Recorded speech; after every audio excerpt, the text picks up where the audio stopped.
कि उसकी माँ ने उनको मारा है तकिए से उनका मुंह दबा के।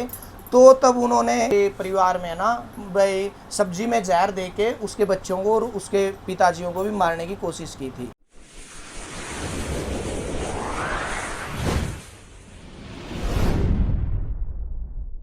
सरपंच साहब, आपके गांव में एक बहुत घिनौना काम होया है, क्या कहना चाहोगे?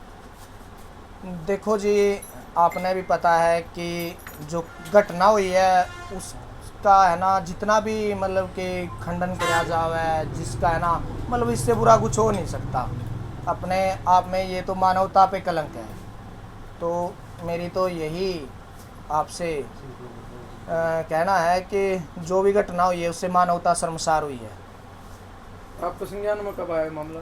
ये मामला मेरे संज्ञान में जिस दिन घटना हुई थी उसी दिन आ गया था, क्योंकि जो परिवार था वो भी मेरे टच में है। उन्होंने, मैं बाहर गया हुआ था, उन्होंने फ़ोन से मुझे सूचना दी कि हमारे परिवार में ऐसे ऐसे दो जुड़वां लड़कियां थी और दोनों की मौत हो गई है। तो मैंने काउंटर सवाल किया कि भाई किस कारण हुई है, कितनी बड़ी थी। वो बोले जी सिर्फ 9 महीने की ही थी। तो मैंने बोला कि फिर कारण क्या है। वो बोले कि हार्ट अटैक के कारण हुई है। तो पहले एक लड़की को आ गया तो दूसरी भी ऑटोमेटिक ही उसके साथ ही मतलब कि वो उसकी भी डेथ हो गई। तो मैंने बोला कि भाई आपने पोस्टमार्टम वगैरह करवाया है? तो वो बोले नहीं जी ऐसा तो कुछ नहीं किया है।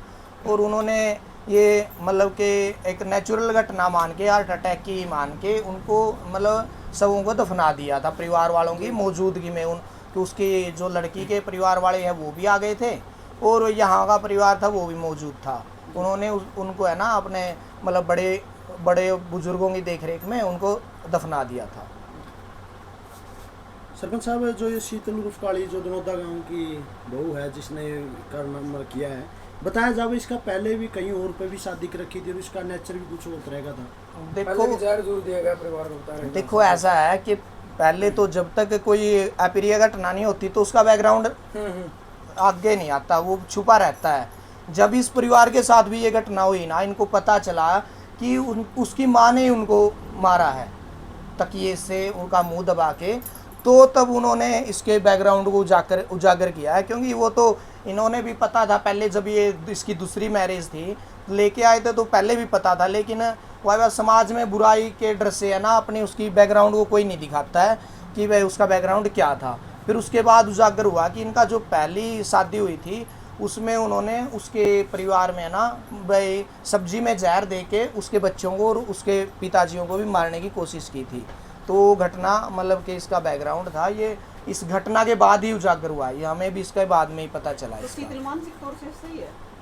देखो जी, मैंने बात की थी उनसे तो वो ऐसा तो कुछ लगा नहीं है, क्योंकि इस कंडीशन में ज़्यादा बात करनी भी अच्छी नहीं होती। मैंने तो सिर्फ यही पूछा था कि ये कैसे हुआ, बोली कि मैंने ही कर दिया। सरपंच साहब, कल हुई थी या पहले मतलब पंचायत हुई है इस मामले में, और बता रहे हैं गाँव वाले की पंचायत में शायद समझौता न लेकर कोई बात हुई थी, लेकिन फिर कई गाँव वाले ने कहा कि भाई माफ़ी नहीं देनी इन पर। देखो मैं मेरे परिवार में एक डेथ हुई थी कल, मेरे चाचा जी एक्सपायर हो गए थे। मैं उनके दाह संस्कार में बिजी था तो मैं तो नहीं जा पाया था, लेकिन मैंने बाद में फीडबैक लिया था कुलदीप से, जो उसका बड़ा भाई है। तो बोला कि बड़े थे जो उन्होंने मना कर दिया है कि भाई जिसने जो किया है ना उसको सज़ा मिलनी चाहिए। यही अन्याय होगा उन बच्चियों के साथ जिनका इन्होंने मतलब आप खूनी बोलो या कत्ल बोलो कुछ भी कहो वो किया है। तो उसका न्याय के लिए उसको है ना हम आगे की कानूनी प्रक्रिया में लेके जाएंगे इसको। आप गांव के एक मुखिया होने के नाते मतलब आप क्या मांग करते हो इस चीज़ की जिसने ये अपराध किया? देखो जी, आज मैं भी मौके पर ही था, आप सभी वहाँ पे मौजूद थे। तो अभी तो पोस्टमार्टम होगा, उसके बाद ही क्लियर होगा कि भाई बच्चों की डेथ है जो वो पता नहीं कह तो रही है कि खुद ने किया है, लेकिन वो बाद में पोस्टमार्टम के बाद ही क्लियर हो पाएगा कि उसका कारण क्या था। और मैं तो यही कह रहा हूँ जो कानूनी प्रक्रिया को फॉलो करते हुए प्रशासन को और परिवार को बच्चियों को न्याय दिलाने के लिए जो भी उचित कार्रवाई वो उसमें सहयोग करना चाहिए। तो शीतल ने खुद कबूल किया कि मैंने किया? देखो जी, वो पता नहीं, वही बात है कि वह मेंटली टॉर्चर हो रही थी वो, या फिर वो किया है खुद ने। वो बोल रही है कि हाँ मैंने खुद ही किया है। ऐसा हो तो नहीं सकता कि एक ना हार्ट अटैक है जो दूसरे में? नहीं, ये तो ये तो मतलब कि हर एक को पता है, और 9 महीने की बच्चियों को आर्ट वाली मतलब ऐसी कोई बात नहीं है।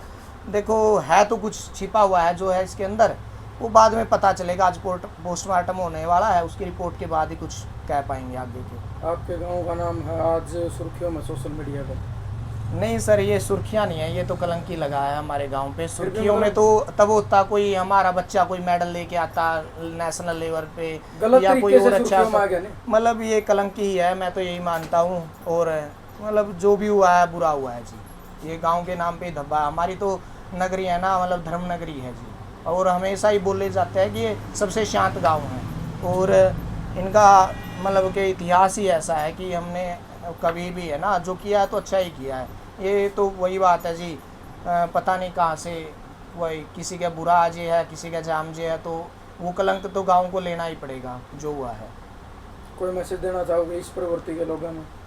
बस यही है, एक बात है कि जो खुद के जिसने 9 महीने तक उनको जन्म मतलब पेट में रखा है, तकलीफ़ सही है, और उनको उसको पालना पोसना चाहिए था, उनको अच्छी परवरिश देनी चाहिए थी। ये तो मतलब कि कायरता ही हुई जी कि अपने ही मतलब बच्चों को उन्होंने अपने ही हाथों से मतलब ख़त्म किया है। तो मैं तो यही कहूँगा कि भाई अब अपने बच्चों को भाई प्यार दें, परवरिश करें अच्छी, और उनका ना ध्यान रखें। यही मेरी सभी आपके चैनलों के माध्यम से सभी लोगों से अपील है। आपका नाम? जितेंद्र धनोदा।